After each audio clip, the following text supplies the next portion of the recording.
Buenas tardes. Buenas tardes. Pues bienvenidos a todos. Vamos a dar inicio a esta sesión.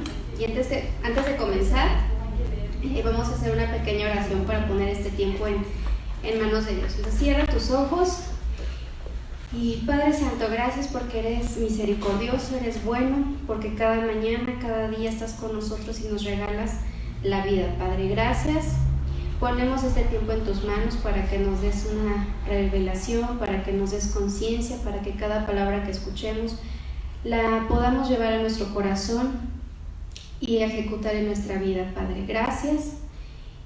Y está tú aquí con nosotros, Padre. Sé tú el que hables y te lo agradecemos en el nombre de tu Hijo Jesús. Amén.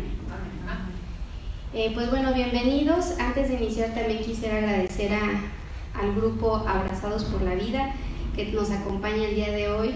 Es un grupo que al igual que nosotros pues estamos en esa defensa, en esa conciencia de apoyar la vida y de ayudar a mujeres a que no lleguen a esa situación o a ese momento en la que tengan que tomar una decisión así, ¿sale? Pues les agradecemos muchísimo. Estamos transmitiendo en vivo para quienes nos van a escuchar en un futuro y los que nos están escuchando ahorita. Sepan que Casa de Oración tiene un ministerio que se llama Decisión de Vida y es un ministerio en el que trabajamos de la mano de Dios, con la palabra de Dios, para dar una orientación a la mujer para que no llegue a la instancia de pensar si quieren abortar. Pues vamos a dar inicio y vamos a iniciar con este versículo que a mí me gusta mucho. Es el Salmo 127.3. Si traen sus Biblias lo pueden buscar, ahorita en la pantalla aparece si alguien me lo quiere leer. He aquí, herencia de Jehová son los hijos, cosa de estima el fruto del vientre. Qué versículo tan bonito, ¿verdad?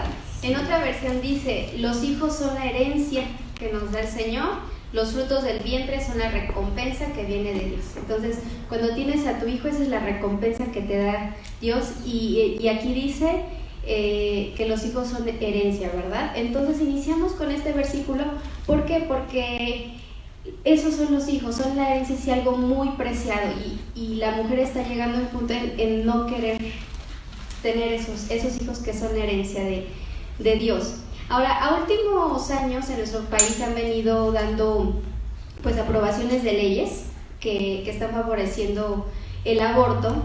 Y no solamente en nuestro país, a nivel mundial se han venido aprobando incluso leyes que dicen que se puede abortar incluso hasta semanas antes de que el bebé nazca. Lo que viene a contradecir un poco pues los argumentos que los grupos pro aborto decían a un inicio, que era un conjunto de células, que no es un ser humano, que no es un bebé. Entonces, ya cuando está formado se dice que se puede abortar. Entonces se viene aquí otra vez a poner esos puntos a debate y en duda de cómo es que se empiezan a aprobar estas leyes si ellos mismos están contradiciendo esta parte. Definitivamente el tema del aborto es un tema sensible, que incluso si alguna vez a alguien le ha tocado platicar con una persona que lo favorece o que está indeciso, se puede llegar a una confrontación. Pero aquí en Casa de Oración y en el Ministerio de Decisión de Vida, nosotros creemos que el hablar de la vida no tiene que llegar a una confrontación ni a una lucha. De hecho, no estamos en una lucha estamos para crear una conciencia en las personas, crear una conciencia en las mujeres para que no lleguen a eso. Entonces, ¿por qué no lucha? Porque de eso ya hay mucho.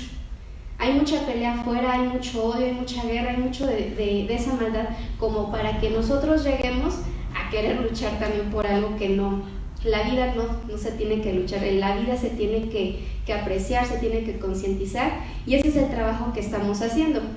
Ahora, la pregunta del millón, yo creo que para todos los grupos pro vida que hay, es ¿cómo hacemos para que no haya más abortos? Esa es la pregunta del millón, y yo creo que muchos de los grupos es lo que nosotros nos preguntamos.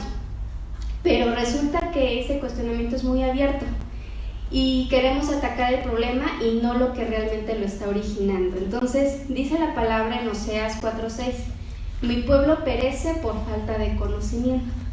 Entonces, esa es la respuesta, el conocimiento, que me va a llevar a tener una conciencia. Si yo no tengo el conocimiento que si cruzo la calle sin fijarme si pasa un auto, ¿qué sucederá? que probablemente me ocurra un accidente, ¿no? Termine atropellado. Pero si yo tengo el conocimiento de que es una vía pública y tengo que mirar de un lado al otro para poder cruzar, entonces tengo una conciencia de que me puede pasar un accidente, entonces yo preveo y entonces volteo y cruzo. Entonces esa es la finalidad ahorita, que nosotros tengamos ese conocimiento para tener esa conciencia. ¿Por qué? Porque pasa que de repente, incluso como cristianos o si no somos cristianos, dicen, ¿y por qué estás a favor del aborto? Ah, pues porque dice Dios que eso está mal. Y ya, ese es nuestro argumento de defensa.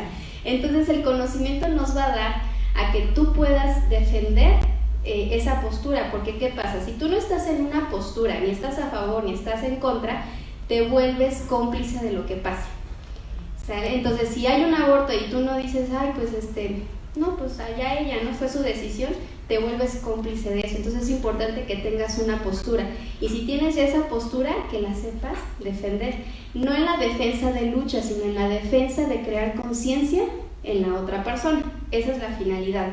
Ahora, nos queda claro que podrán ser aprobadas miles de leyes a favor del aborto, y ya están, de hecho hay leyes ya y podrán seguir habiendo más, pero el punto es aquí, que con ley o sin ley no llegues al aborto. ¿Por qué? No porque te lo impidan, sino porque tu conciencia no te lo impida hacer. Dice 1 Corintios 10:23, todo me es lícito, pero no todo me conviene. Todo me es lícito, pero no todo edifica. En otra versión dice, algunos de ustedes dicen, yo soy libre de hacer lo que quiera. Dice, claro que sí, pero no todo lo que uno quiere conviene, ni todo fortalece la vida cristiana. Entonces, ¿están esas leyes? Sí. ¿Lo puedes hacer? Sí, porque están las leyes y de alguna manera te están dando como el permiso, pero no te edifica, no te construye. Entonces, es esa parte a la que quiero llegar, de que podrán existir cualquier ley, pero que tengamos la conciencia de no hacerlo, ¿sale? Entonces, ¿me pones la presentación, Sebas? Quiero mostrarles ahorita, para dar inicio, ahorita me gustaría, voy a explicar unas cosas, pero sí me gustaría que si van teniendo alguna duda, la apunten, porque de repente dicen, ¿y qué pasa si en este caso? No sé si les ha pasado, y ya te pones a pensar, no, pues es que creo que sí, no. Entonces todas esas dudas que vayan teniendo, las podamos resolver y ahorita el pastor nos va a ayudar. Entonces, no, aquí le echamos, aparte están los del ministerio que están ya bien preparados también. Si hay una pregunta que no podemos contestar, yo personalmente, entre todos podemos sacar la respuesta correcta. Entonces, bien, vamos a empezar con esta estadística. Esto lo pueden encontrar, es información que el gobierno da, y esta información, pues yo creo que se queda muy corta, porque son de los, pues digamos que abortos registrados, ¿sale? Aquí nos marcan el año, en México, estas son estadísticas de México, 213.331 abortos en el año, digamos, en el país. Yo resalto ahorita Hidalgo, porque es en el estado en el que estamos, tiene 1.153 abortos en el año. Estamos hablando que son 3 abortos al día. Entonces, hay 3 abortos al día en el estado de Hidalgo, considerando que nuestra población pues es aproximadamente de 2.800.000 y piquito, pues son muchos abortos para la cantidad de población, y pues imagínense 3 abortos al día. Entonces, en esa conciencia partimos de la cantidad de abortos que hay en nuestro estado y en México, registrados. Aquí, esta estadística igual me llamó la atención porque nos muestra los rangos de edades. Si se dan cuenta, la mayor es de 18 a 24 años. Estamos hablando de que son chicas que están terminando la preparatoria, la universidad, y todavía saliendo de la universidad otros poquitos años, ¿verdad? Sin embargo, nos damos cuenta que el aborto está presente en todas las edades. Pero quiero resaltar estas edades, ¿por qué? Porque en esta edad es muy fácil que se engañe, se manipule la mente con información engañosa. Y además porque las chicas son así como, pues si algo me dice que no está tan malo, lo voy a hacer. Entonces es importante que vayamos teniendo en cuenta estos números. ¿Por qué? porque eso yo lo puedo decir. Tantos abortos hay en Hidalgo y entonces empezamos a crear conciencia. Ahorita que vieron la cifra de 230 y tantos abortos, 230 y tantos mil abortos, 331 en México, ¿qué sintieron? Fue una reacción así de ¿cómo es posible? No conocíamos esa cifra. Y cuando vemos que son 3 abortos en Hidalgo, en el lugar donde tú vives, en el estado donde tú estás habitando, ¿qué sentiste? Dice, ¿eso está pasando de verdad? Pues sí pasa. Entonces, iniciamos con eso y vamos a iniciar con la primera pregunta, que es yo creo que el meollo de todo asunto en este tema, que es ¿cuándo inició la vida del ser humano? Esa es la incógnita, es el debate, por lo que aún así pues se siguen debatiendo incluso pues las leyes. Grupos pro vida pues quieren modificar esa parte porque por la ONU ya está tipificado que el ser humano es ser humano hasta que nace, ¿no? O sea, y te dices una organización de ese nivel y que esté diciendo eso, pues no, o sea, sí perturba un poco decir a qué nivel estamos llegando. Y vamos a iniciar con este versículo, si alguien me ayuda a leerlo, por favor. Entonces Jehová Dios formó al hombre del polvo de la tierra y sopló en su nariz aliento de vida y fue el hombre un ser viviente. Génesis 2:7. Gracias. De hecho, ese es el título de esta plática, y sopló aliento de vida. En ese momento que Dios sopla aliento de vida es cuando comienza la vida del hombre. Somos hechos a su imagen y semejanza.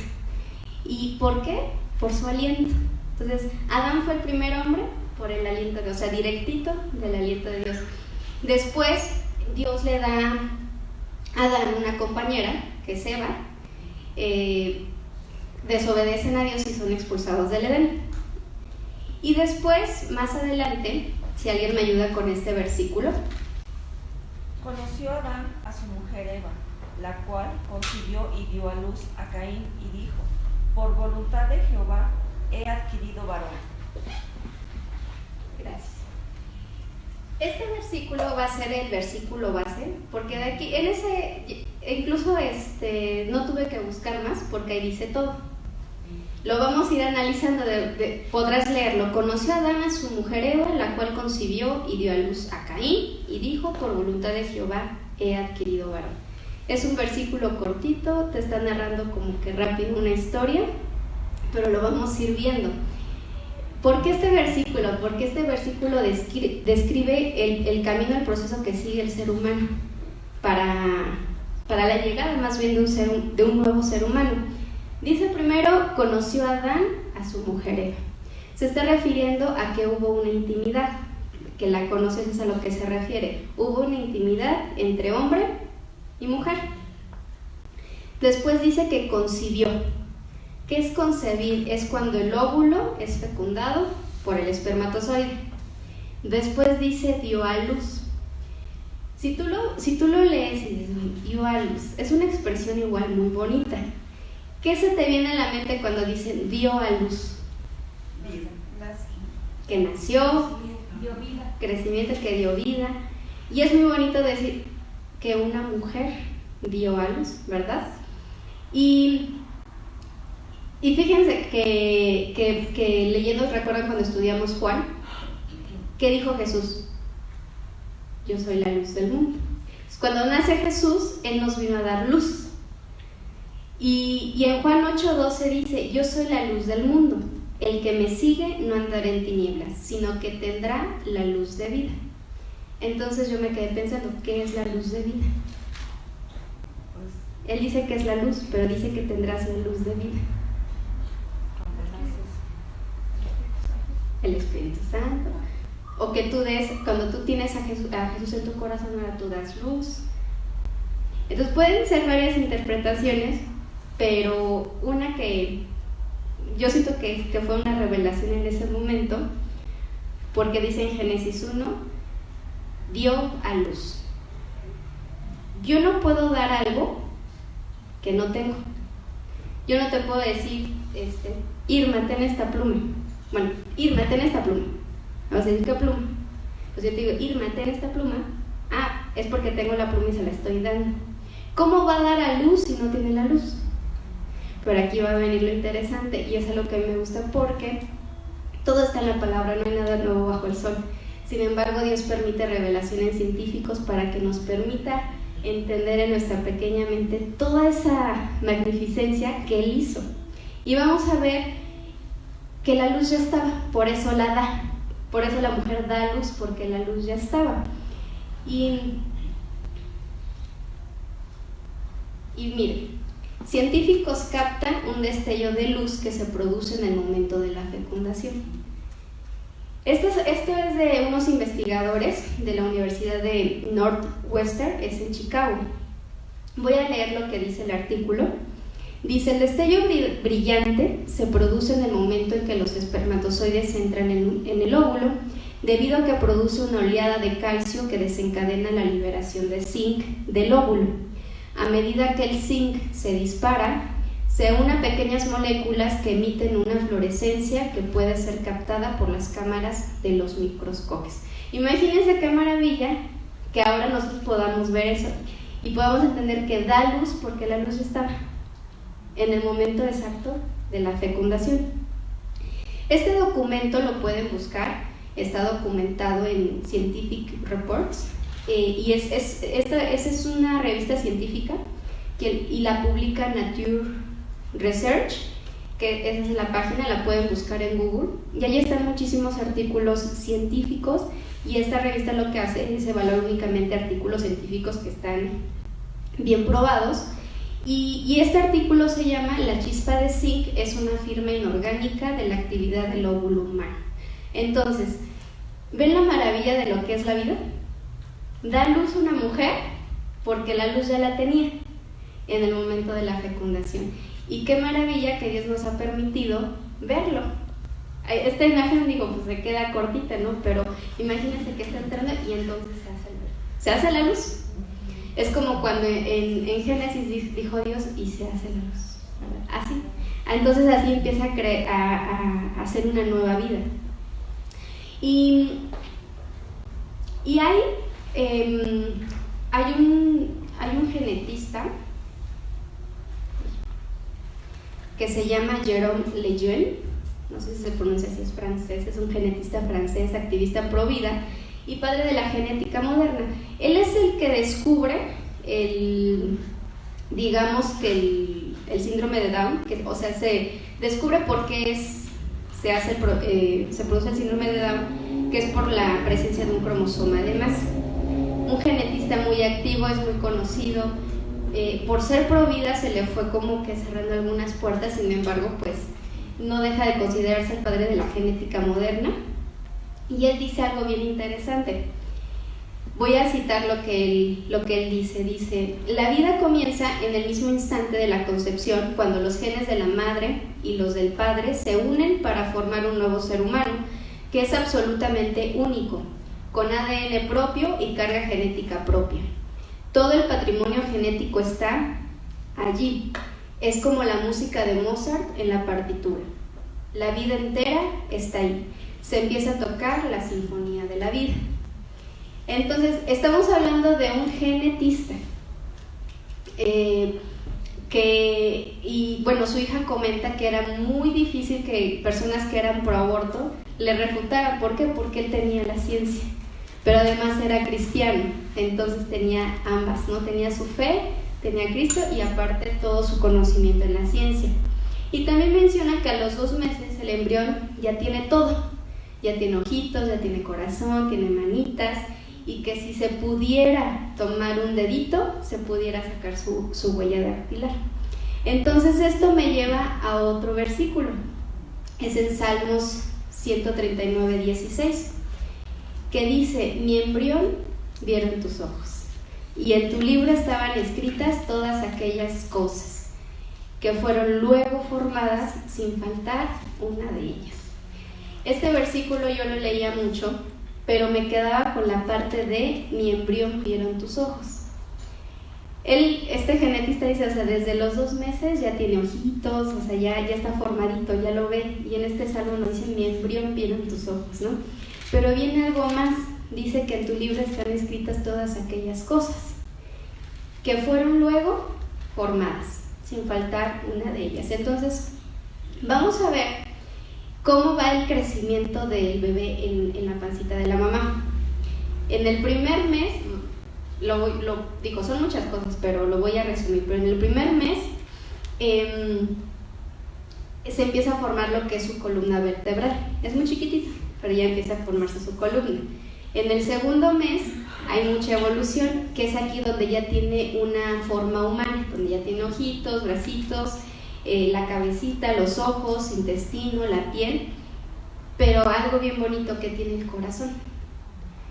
Muchos saben que estamos esperando bebé y cuando nos hacen el ultrasonido, su corazón late impresionante.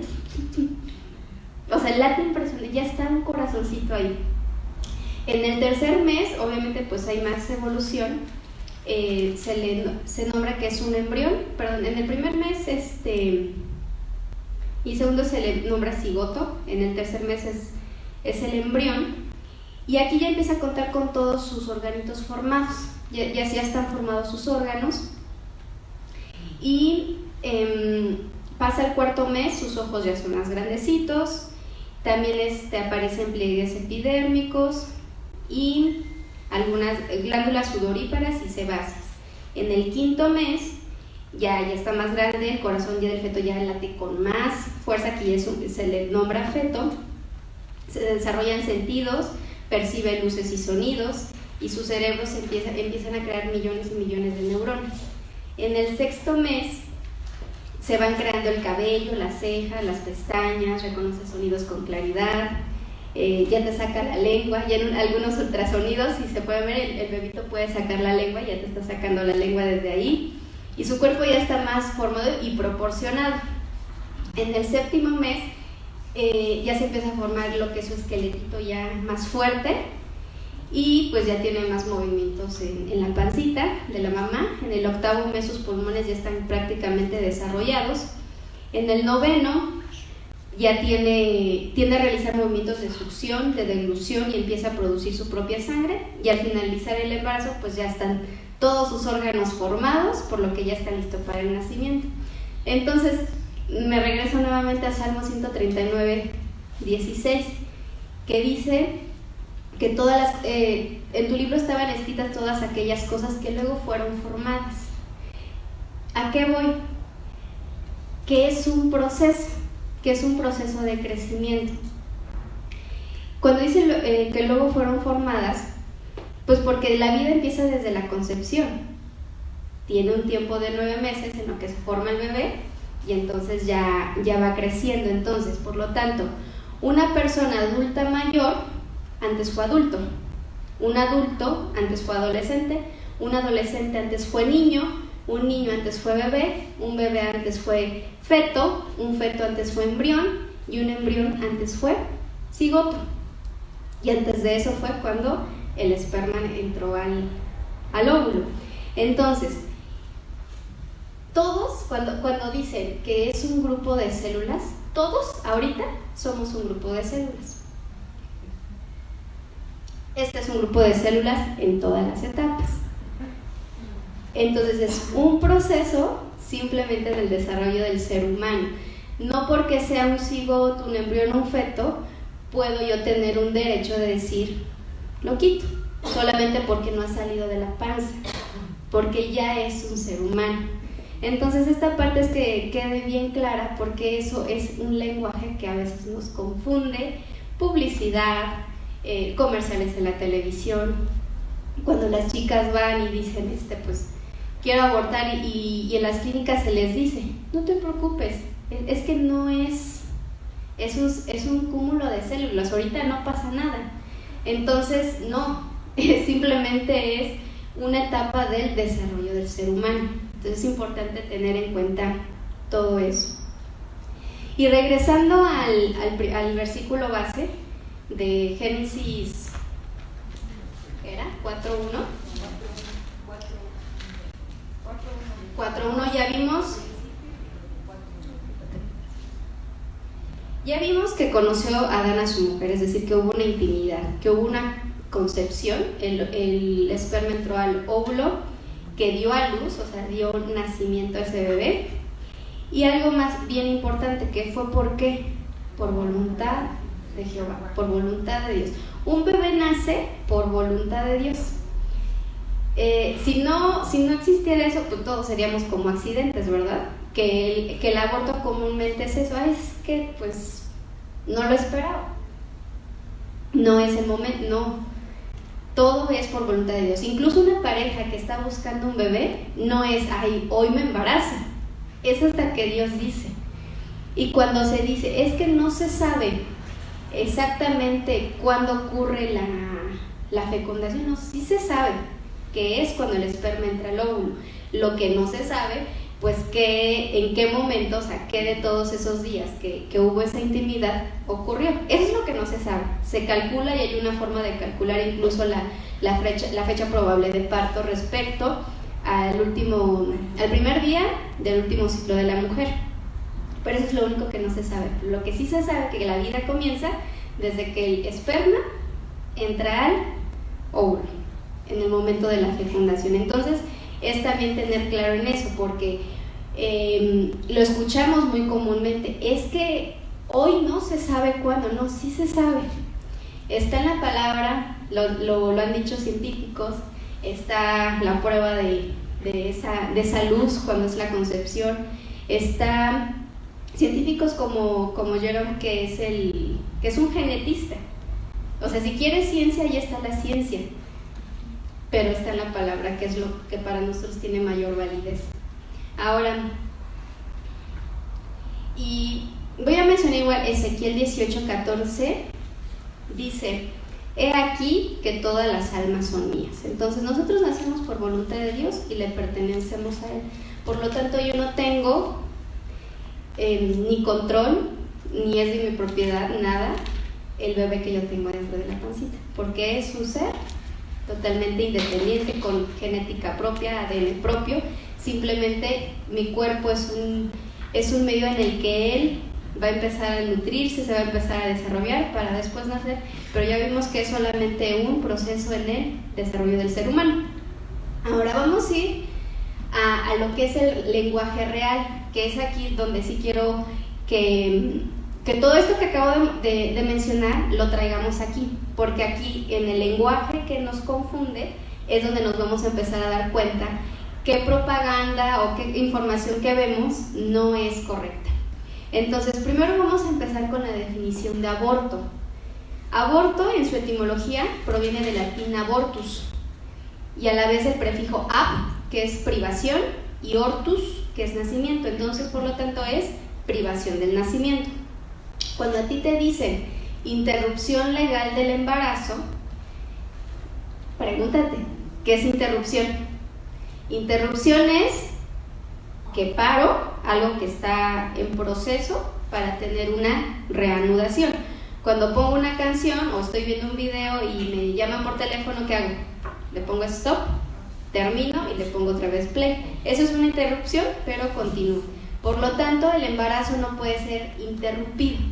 Se termina y ahí acabó la vida. Entonces, es un asesinato. ¿Estamos de acuerdo? El aborto es el asesinato de un bebé.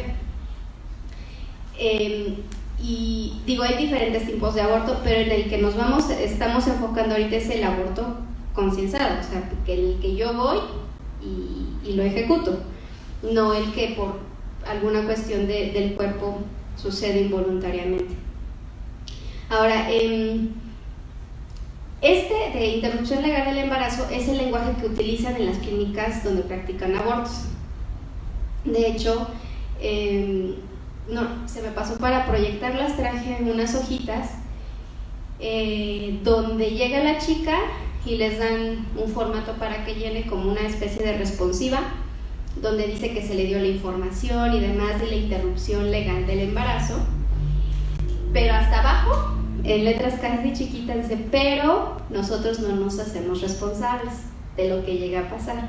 Te dice, no, es seguro, es legal, es gratuito, Pero si llega a pasar algo, los médicos, en general la clínica, no nos hacemos responsables de lo que te pueda suceder. Entonces, ¿serás seguro?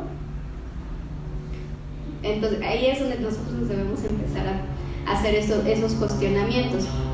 Ahora, toco el tema de las clínicas porque me tocó lamentablemente estar en una acompañando cuando ya lo había hecho, lamentablemente, y yo ponía en balance cuando nace un bebé, cómo llegas al cuarto de la mamá con el bebé. Está lleno de colores, hay regalos, hay florecitas, hay mucha alegría, hay felicidad, pero estar en un cuarto donde se practica un aborto, se siente una atmósfera muy pesada, de muerte, incluso el mismo personal es muy tosco, es muy, ¿cómo les diré? Es muy duro, es muy frío. Entonces se siente ese ambiente. Entonces, y son cosas o son detalles que a veces a las chicas no se les dice. La bienvenida, pues sí, bienvenida seas, y te vamos a cobrar tanto, ¿no? Porque es gratuito en ciertas instituciones, pero hay otras clínicas que son particulares y pues es un negocio para ellos finalmente. Entonces, pues tener esa parte consciente, porque ellos utilizan ese lenguaje engañoso. Te dice que es una interrupción, pero ya que pasó el proceso, te da una hojita donde dice aborto. Entonces, ¿de qué estamos hablando? ¿De interrupción o de aborto? Entonces, para ellos no te va a decir vas a venir a abortar, te van a decir vas a venir a interrumpir, y no es un bebé, es un cúmulo de células y no va a pasar nada. Pero cuando sales te dicen felicidades, abortaste. Ya usan el lenguaje correcto. Eso es lo que sucede en una clínica que practica abortos. Ahora, decir que es un cúmulo de células, pues es un lenguaje que confunde. ¿Por qué? Porque aminora la culpa de la chica o de la persona que va a ir. O sea, esa culpa que pudiera tener la quita instantáneamente, pero entonces viene después el síndrome post-aborto, del cual, bueno, vamos a hablar más adelante, pero casi nadie habla del síndrome post-aborto. Y aquí quisiera preguntarles, a ver, ¿cómo se da cuenta una mujer que está embarazada? El primer es el retiro del ciclo menstrual, ¿verdad? ¿Cuándo ocurre eso? De menos 28 días, que son 4 semanas, que es un mes. Pero para un mes, 12 semanas, y eso medio te das cuenta, ¿no? A veces es hasta la semana 5, la semana 6 cuando nos damos cuenta. ¿Y qué crees? Que ya hay latido de corazón. Entonces no es un cúmulo de células, ya tiene corazoncito. Entonces a las chicas jovencitas, si en un futuro o nos estás viendo o nos vas a ver después, no es un cúmulo de células, tu bebé ya tiene un corazoncito. Y una vez vi una imagen de una niñita que está con un cartel y dice, ¿por qué cuando se detiene el corazón nos declaran muertos y cuando comienza a latir el corazón no nos declaran vivos? Entonces es nuevamente un lenguaje confuso para las personas. Y bueno, y si tienes telema, aborto seguro, legal y gratuito. Seguro, ningún procedimiento quirúrgico es seguro. Hasta incluso una operación del corazón, de lo que tú quieras, nada es seguro. Todo proceso quirúrgico lleva un riesgo. No es seguro, que la madre puede morir incluso ahí. No es seguro porque entraron 2 y se salió nada más una. Entonces alguien murió, entonces no es seguro. Legal, yo me pregunto, ¿cómo se puede hacer legal matar? Si Dios desde el inicio en las ordenanzas que nos dice no matarás, en las leyes se castiga por matar. Cuando hay un accidente y la madre que si estaba embarazada fallece, al que provoca el accidente se le acusa de homicidio doble. ¿Por qué? Pues porque es una persona y en la ley ya se le considera persona. Entonces, ¿por qué queremos poner ahorita que no es persona cuando quieres deshacerte del bebé? Entonces, es mucha incongruencia. Gratuito, pues nada en la vida es gratis. Las marchas que se han hecho en este año yo he hecho mucho en Latinoamérica, hemos participado en algunas nada más, pero ¿de dónde creen? O bueno, esa protesta también es por ese gratis. ¿De dónde creen que sale o se financian esas instituciones? Pues las que son gratuitas, que son del gobierno, pues es del impuesto que yo pago, que tú pagas. Son de nuestros impuestos. Entonces, yo como estando en una postura pro vida, yo no quiero que mis impuestos sean usados para el aborto. Instituciones privadas pues son financiadas por empresas muy grandes que son las que financian a los movimientos feministas de ahorita, no las anteriores, ¿verdad? El feminismo ha tenido varias olas, por ejemplo las primeras que lucharon por los derechos de la mujer, que pudiera votar, que pudiera tener algún puesto político, un cargo gerencial y demás. Esas fueron las primeras feministas, pero las feministas que ahorita están y que están apoyando este tipo de movimientos, pues son financiadas por grupos que tienen de negocio las clínicas de aborto. Las financian, entonces ya se aprueba la ley y entonces al país pueden entrar y entonces ya se hace como miles de sucursales en el país de clínicas abortivas. Así es como funciona. Entonces no es gratuito. A alguien le cuesta y lo que más es que al bebé le cuesta la vida. No es gratis, se está yendo ahí una vida. Y miren, tener esa sensibilidad, o sea, igual no es necesario saber de genética, de embriología, de ciencia, de biología, o sea, porque hay muchas ramas de la ciencia que nos los puede decir. Y yo creo que tenemos que recurrir al elemento que ni te cuesta, que no necesitas ir a un libro, nada, que es el instinto. No la lógica del cerebro, sino la lógica del corazón. ¿Por qué? Porque si nos regresamos a nuestro primer versículo donde dice y sopló aliento de vida, el que sopló fue Dios y nos fuimos hechos a su imagen y semejanza, y Dios es amor. Entonces cuando Él sopla ese aliento, automáticamente en nuestra genética, ¿qué hay? Amor. O sea, aunque tú no creas en Dios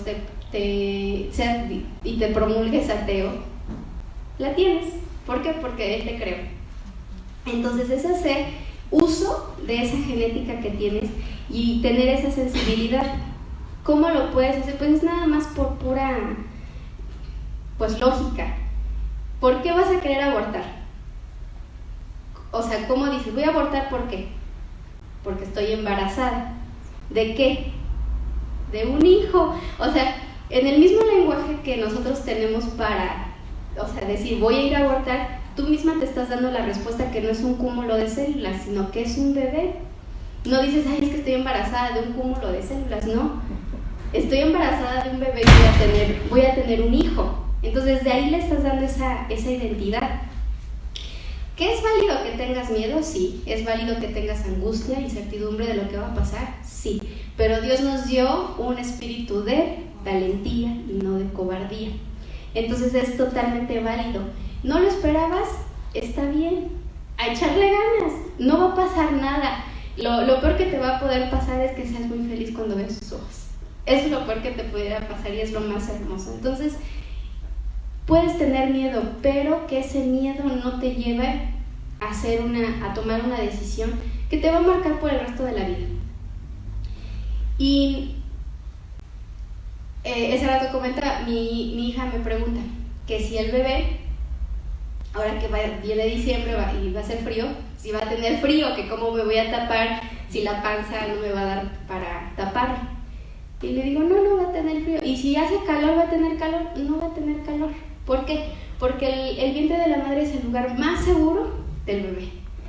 Tiene comida, está calientito, está fresco, está a gusto, come delicioso porque pues al final comemos lo que a él se le antoja. Entonces es el mejor lugar que puede tener un bebé. Y que no deje de ser así. Que el vientre de la madre no deje de ser el lugar seguro. ¿Por qué? Porque ahora se está convirtiendo en un cementerio. El lugar más inseguro ahora es el vientre de la madre. No, que no lleguemos a eso, porque el vientre es el lugar más seguro que tiene un bebé. Y Y aquí es importante porque la mujer que está en esa situación, que tiene miedo, que tiene angustia y tiene muchas emociones, lo llega a pensar o lo llega a hacer, nosotros no estamos en una posición ni de juzgar, ni de recriminar, ¿no? Y aquí viene una pregunta: ¿qué haría Jesús? La amaría. La amaría totalmente, le daría muchísimo amor, le diría: tranquila, te apapacho, te abrazo, vas a estar bien. Entonces no es juzgar, aquí no se trata de juzgar. A la mujer que abortó, igual se hace un tema así de: es que tú, no. Aquí se trata de amar. ¿Por qué? Porque tenemos esa genética. Y en ese momento es cuando más debemos sacar, en abrazar a esas mujeres que lo hicieron, porque es un golpe duro. Al final del día, el síndrome posaborto, del que ahorita vamos a hablar, no se presenta en los primeros años, se presenta hasta 5, 10, 15 años. Entonces, de momento la mujer siente que hizo bien, que se deshizo del problema, o que pues puedo hacer mi vida y demás, pero van a pasar los años y entonces van a venir esos sentimientos. Y eso yo no he escuchado a ningún grupo pro aborto que hable de ello. Se habla del aborto como un empoderamiento a la mujer, como una libertad de hacer lo que quieras con tu cuerpo, pero yo no veo en el aborto en el que entras y te sacan a tu bebé un empoderamiento, porque la mujer podrá salir en ese momento aliviada, pero totalmente destrozada por dentro. No lo podrá decir o tal vez no lo podrá mostrar, pero en el alma eso es lo que está sucediendo. Y en el tema de que puedes hacer lo que quieras con tu cuerpo, eso es cierto, siempre y cuando no perjudiques a otra persona, y esa personita es tu bebé. Entonces no puedes hacer lo que quieras con tu cuerpo, con el cuerpo que tienes adentro. No lo puedes hacer porque no es tuyo, es de Dios. Y algo que yo escuchaba es de que podrá haber padres ilegítimos, hijos ilegítimos, pero todos tenemos un padre y nosotros somos legítimos, que es nuestro padre, ¿verdad? Entonces somos de él, no te pertenece, yo no le pertenezco a él, mi bebé no me pertenece a mí, le pertenece a Dios. Entonces no puedo hacer lo que yo quiera con él, porque no es mío. Y ahora vamos a ver esa parte del síndrome posaborto, que es, este síndrome se viene a presentar pasados los años después de un aborto. Les digo, puede variar según la persona, y aunque la respuesta de una mujer a un aborto es única, o sea, cada persona, y según también nuestra personalidad respondemos de cierta manera, pues hay varios sentimientos que son presentados en varios, ¿no? Les voy a mencionar solo algunos porque son muchísimos, pero empieza la ira, hay mucho enojo, hay mucha ansiedad, hay amargura, hay depresión, desconfianza, aflicción, y yo creo que uno muy, muy fuerte es la culpa. La mujer que siente culpa, pues empiezan a tener pensamientos: ¿y si no lo hubiera hecho? ¿Cómo será? ¿Cómo hubiera sido? Entonces empiezan a hacerse cuestionamientos que nos llevan a ese sentimiento de culpa.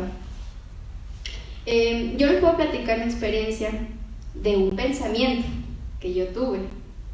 Yo pensé, y eso me trajo 7 años de culpa.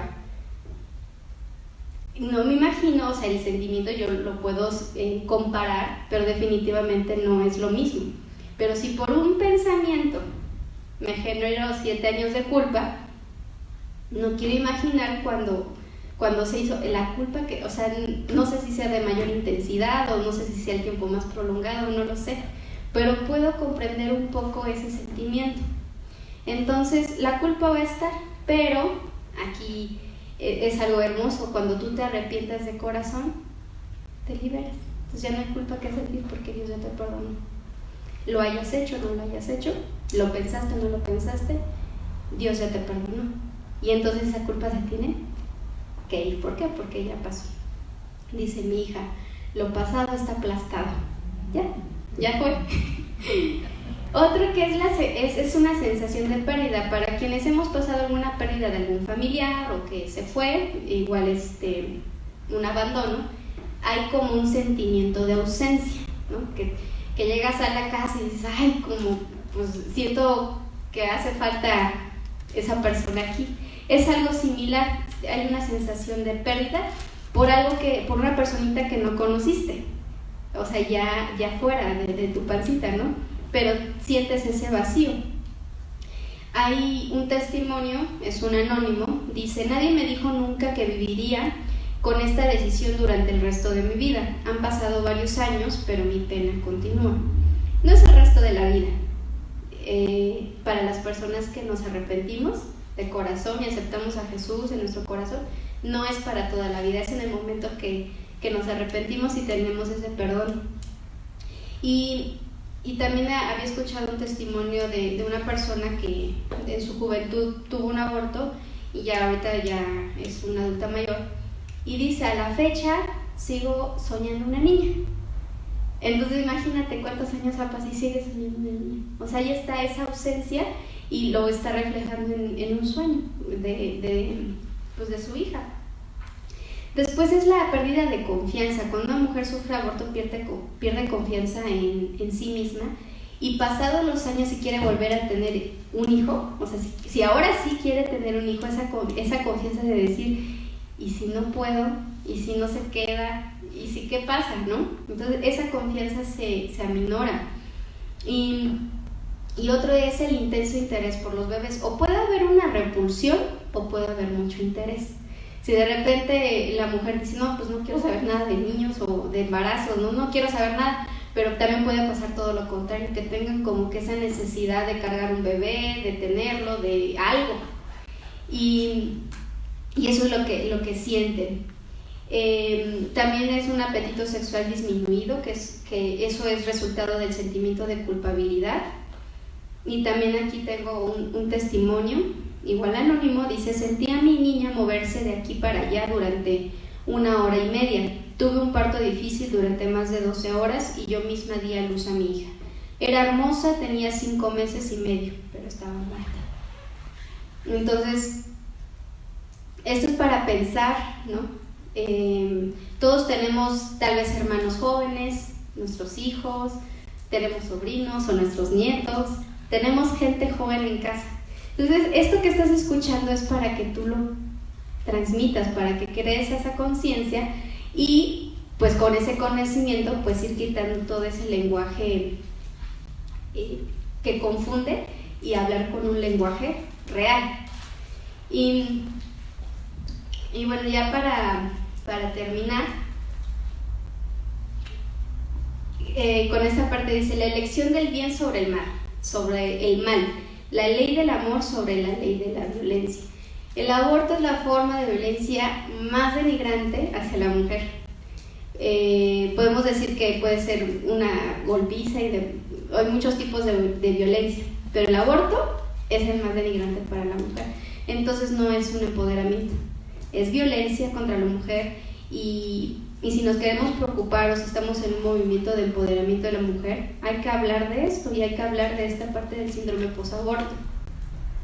Porque además dice en Salmo 138:8: tú cumplirás lo que has prometido hacer para mí. Señor, tu fiel amor es para siempre, por eso sé que no abandonarás a quienes tú mismo creaste. Entonces esto igual, no tengas miedo, Él te creó, no te abandona, Él está contigo. No se va a acabar el mundo porque tengas a un hermoso bebé a tu lado. Y esto que también leí, dice, y que nos quedemos con ello: cuando una mujer está embarazada, ella no está esperando un bebé, ya tiene uno. Ella no va a ser madre, ella ya es una madre. Ella no está, el bebé no está en camino, el bebé ya llegó. Eso es lo que pasa cuando una mujer está embarazada. Y para terminar, quiero que nos quedemos con esta imagen. Si me dejas nacer, serás la mujer más feliz. No tengas miedo si te abandonan. Yo siempre estaré contigo. Entonces, cerramos con eso. Y si tienen alguna duda, este es el momento para empezarla a hacer. Porque de repente hay gente que tiene la misma, pero no la pregunta, ¿verdad? Entonces, si tienen alguna duda, Levanten la mano y me comentan. ¿Alguien? Entonces, a ver, si te pregunto, Sandy, ¿qué pasaría si la mujer es violada? ¿Aprobarías el aborto? Híjole, es que yo la verdad sí tengo ese contraste. Yo, en lo personal, yo así, por ejemplo, si mi hija fuera violada, yo sí no dejaría. Ok. La verdad. Muy bien. Esa yo creo que es la pregunta de todos los debates, de la violación. Siendo que el caso de violación no es por estadística el mayor, bueno, ¿no? Siempre y cuando fuera a lo mejor menor, ¿no? Porque ya si fuera más grande y ella tiene ya la decisión, también respetaría yo esa decisión de ella. Sí. Entonces, miren, traje esta imagen. Dice, ¿alguien me la lee? Si matamos a todos los ladrones, ¿quedaríamos solo los buenos, papá? No, hijos, solo quedaríamos los asesinos. El camino no es la violencia, es la educación. Entonces, esa es la respuesta para este tema. El camino no es la violencia. Si de por sí una violación es violación, o sea, no hay palabras para describir lo que es la violación, y le agregas más violencia como un aborto, no es el camino. Leía igual, ¿qué pasaría si se abortan a todos los bebés producto de una violación? ¿Quedarían los hijos deseados y perfectos? No, quedaríamos los asesinos. Es igual para este tema, que es un tema bien complicado porque hay estadística muy fuerte de violación en niñas menores y que hay embarazo además. O sea, sí hay una estadística muy fuerte. Pero entonces aquí tomar esta parte, no agregarle más violencia a la mujer si de por sí ya la tuvo con la violación. ¿Cuál es la opción? La adopción. Siempre hay una opción, pero nunca es la muerte. Es decir, que no sea. Entonces, pues, ¿alguien tiene otra duda? ¿O tiene otro punto respecto a la violación? Es importante que lo mencionen porque si no nos quedamos con la dudita y después si me preguntan no sé contestar o no, que ahorita quede claro. Y si no se las sé contestar ahorita, Sí. Pues yo creo que aunque haya sido violación para nosotros como seguidores de Cristo, si Dios dio el aliento de vida, yo no soy quien para decidir si está bien o no está bien lo que Dios decidió, para tumbarle los planes, ¿no? Tal vez esa persona que viene de un producto de violación va a ser una persona que ayude a mucha gente, que tenga el mismo propósito, o alguien que le predique a mucha gente de quién es Jesús, ¿no? Que es lo más importante. Entonces, yo no puedo decidir. Eso también, porque Él decide el momento. Y hay violaciones en las que no ocurre embarazo. Humberto encontró un artículo bien interesante donde dice que el 51% de los violadores no son fértiles, por así decirlo, no son fértiles, y que la mujer frente a una violación tiende a hacer como una protección de infertilidad, aunque no sea infértil, pero en ese momento es como un mecanismo de defensa. Por lo tanto, es la disminución de embarazos por violación. Y eso que menciona Cita, sí, porque él es el que decide en qué momento. Hay muchas asociaciones, hay muchos grupos pro vida dirigidos por la mamá y por su hija, que fue parte de una violación. Y las dos, pues destruyen totalmente este argumento. Porque imagínate, o sea, una persona que fue violada y tiene a su bebé, encabezan este tipo de grupos, y ¿qué les puedes decir? No les puedes decir nada, ¿verdad? O sea, es así. Entonces, sí, definitivamente Dios pone ese aliento en quien Él quiera ponerlo. Sí, yo tengo una pregunta a tu ministerio, Angie. Si si por ejemplo llegara una jovencita y dijera, ¿sabes qué? Está bien, no voy a abortarlo, voy a tenerlo, pero quiero darle una adopción. Ya directamente el ministerio cuenta con ese apoyo, con esa ayuda para darle una adopción y además para que se le pudiera dar a ella, pues no sé, también como alguna plática consejería.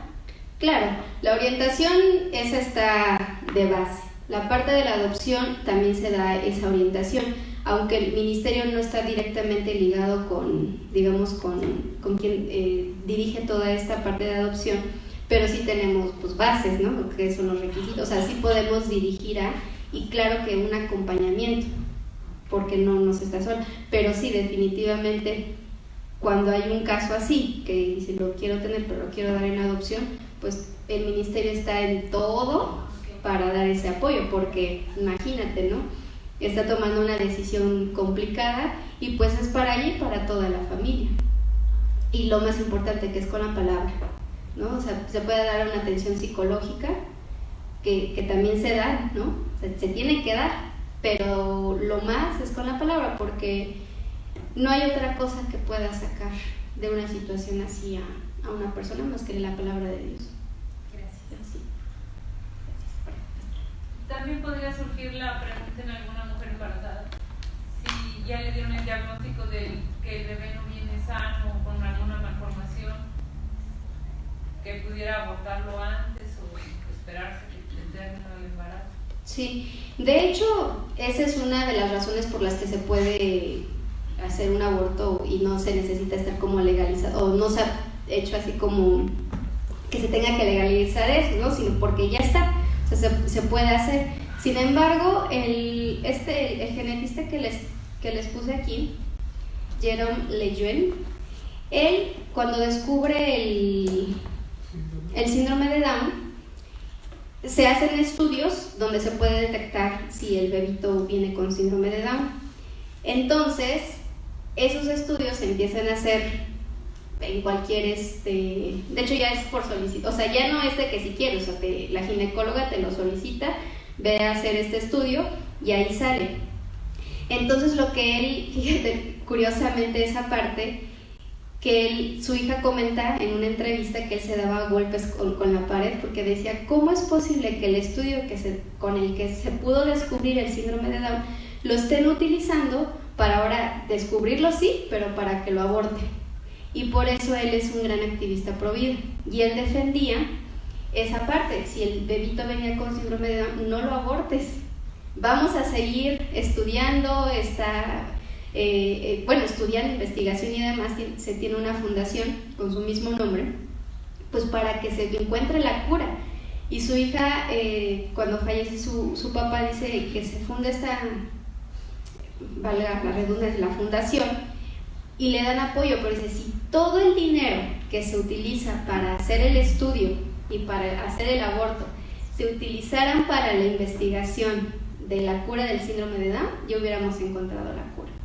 Entonces no, definitivamente no hay es nuevamente yo cómo pongo el peso para decir, si a mí me dicen, ¿no?, que viene mal, para decir, pues no lo quiero, ¿a qué? ¿No? Y esa es la respuesta de muchas personas, ¿a qué lo vas a traer al mundo? A sufrir. ¿Y cuánto gasto? Y tú, y el bebé, o sea, todo el mundo va a sufrir, pero ¿en qué posición nos vamos a poner nosotros para decir que una persona va a sufrir o no y que pueda salir adelante? Hay muchas personas que vienen de una historia de sufrimiento y son ingenieros, científicos, músicos, o sea, no hay una balanza que pueda poner yo para que le dé el valor a una vida humana, sea como sea, es una vida humana. Entonces sí, lamentablemente mamis toman esa decisión de abortar cuando les dicen que el bebito viene mal, pero también creemos en lo imposible. Entonces Dios puede hacer lo imposible y que ese bebito nazca bien y nada, o sea, sano totalmente, ¿no? ¿Alguien más? ¿Otra pregunta? Eso que iba yo a comentar, digamos, por ejemplo, las personas que están en los centros de rehabilitación, que son las mujercitas que luego llegan a hacer o quedaron embarazadas. Yo estaba leyendo un artículo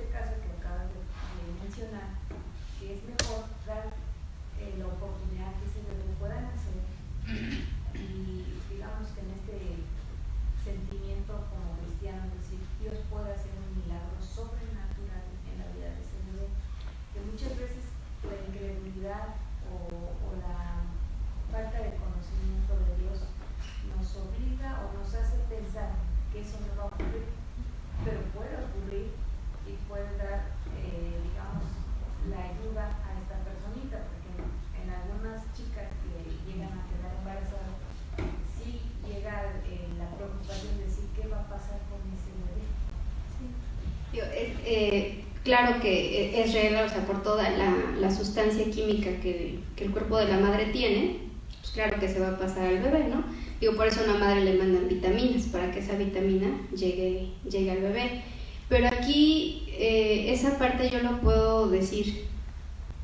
Si Dios va a hacer que una vez que nazca viva 2 horas, que así sea. Si va a hacer que viva 2 años, que así sea. Pero si va a hacer que viva 80 años, que así sea. O sea, que la decisión no sea mía, sino de Dios, porque Él es el que da y Él es el que quita. Entonces, nuevamente no me corresponde a mí poner en balanza la vida del bebito. Sí, claro, puede venir con alguna deformación, puede venir con la ansiedad, además. Claro, también hay tratamientos para eso, pero que sea Dios el que decida en qué momento. Porque entonces, alguna vez escuché, bueno, pues si de todas maneras lo vas a matar, pues deja que nazca. Así. Y yo me quedé con, pues es cierto, ¿no? Igual una vez escuché un comentario de una feminista y dicen, es que nos quieren hacer que los tengamos y los demos en adopción y después para que nos sintamos culpables. Y yo me quedé pensando, ¿no será más fuerte la culpa de que lo asesines a que lo des en adopción? Entonces es poner esa parte de balance, o sea, no es mi decisión. Y yo creo que eso queda totalmente despejado cuando entendemos que el bebé forma parte de mí, sí, porque yo le estoy dando, soy una guía de, pero no es mío. O sea, yo no decido. Puedo hacer con mi cuerpo lo que quiera, sí, siempre y cuando no perjudique al bebé. Yo siento que podríamos tener muchos argumentos, ¿no? Y si pasa esto, y si pasa aquello, y si no sé qué, o muchas situaciones que podrían suceder. Sin embargo, yo me quedo con la parte de que si Dios sopló vida, Él sopló vida, tiene un gran propósito para ese ser humano y Él va a respaldar. Exactamente. Sí, y es que, como dice Irma, ¿no? O sea, nos podemos meter en muchos casos, pero también de una, como dicen, de una algo general, no lo puedes hacer particular. No, es el tema con el caso de la violación. No es o sea, no está en la primera estadística la violación. Entonces, ¿por qué voy a tomar ese argumento para decir, sí, aprueba la ley? Entonces, no es posible eso. Y no, esta plática por eso no fue así de casos de, ¿no? Si pasa esto, si pasa, sino que fue en general de que sepas cómo se da la vida, porque si hay vida, cualquier argumento que tú tengas no es válido. No es válido, porque en ti no está la decisión de decir quién vive y quién muere. Es así de sencillo. Entonces, no sé si hay otra duda, algún comentario, si sí quedó claro. Pero, quiere decir que la estadística por casos extremos que son violaciones o malformaciones es la mínima. Sí. Entonces, ¿por qué no se habla de la parte gruesa del problema, que es el placer? O sea, realmente no es el placer y el descuido del placer. Entonces, a lo mejor habría que enfocar las baterías sobre esta zona, porque nos estamos enfocando sobre algo que se da muy poco. Que es lo mínimo. Y esto lo agarramos de bandera. Entonces, habría que concientizar, como iniciaste tu presentación, o a quitar la ignorancia a la gente. Entonces evitaríamos estas cosas, quitaríamos todo eso. El problema es, como dice la escritura, la lujuria.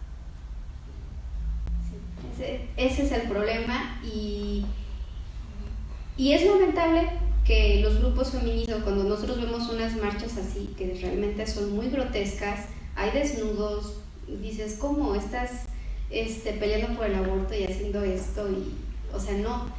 Realmente las chicas que lo están pidiendo, pues son chicas que dicen, pues lo voy a hacer en algún momento, ¿no? O sea, como si ya legalízalo porque va a pasar, me va a pasar y necesito que sea legal para que me convenga, no, me sea gratuito, me sea legal y me sea seguro, ¿no? Entonces, lamentablemente quienes lideran estos grupos pues son personas así y no realmente por lo que representa lo que ellas dicen, una dignidad o algo así de la mujer, o sea, no. Y sí, aquí es pues poner mucha atención en pues no quisiera llamarlo en los preservativos, sino antes, en la abstinencia. Regresar a ese punto en el que la mujer se guarda y no cede. Escuchaba un matrimonio joven, hijos de pastores, y que les decía, la mamá, ella le dice, el hombre que te toca no te quiere. Y yo me quedé pensando en eso y dije, sí es cierto, porque si él sabe que tú te estás guardando para él, para el matrimonio, como por qué quisiera adelantarlo, ¿no? O sea, estaría yendo como que en contra de tus deseos. Y yo creo que es regresar a esa parte de la abstinencia y esos valores en la familia. Valores en la familia en los que sí se hablen de este tema precisamente por el lenguaje que encontramos, porque lo escuchamos, hay publicidad, en los aeropuertos hay mucha publicidad de clínicas de aborto, o sea, por todos lados hay cosas. Se tiene que hablar, pero se tiene que hablar con un lenguaje real y llevar a nuestros niños a que se guarden y que tengan esos valores cristianos. Entonces, ¿hay algún otro comentario, alguna otra duda? ¿No? Bueno, pues entonces cerramos y pues muchas gracias por su atención y damos gracias a Dios por este tiempo.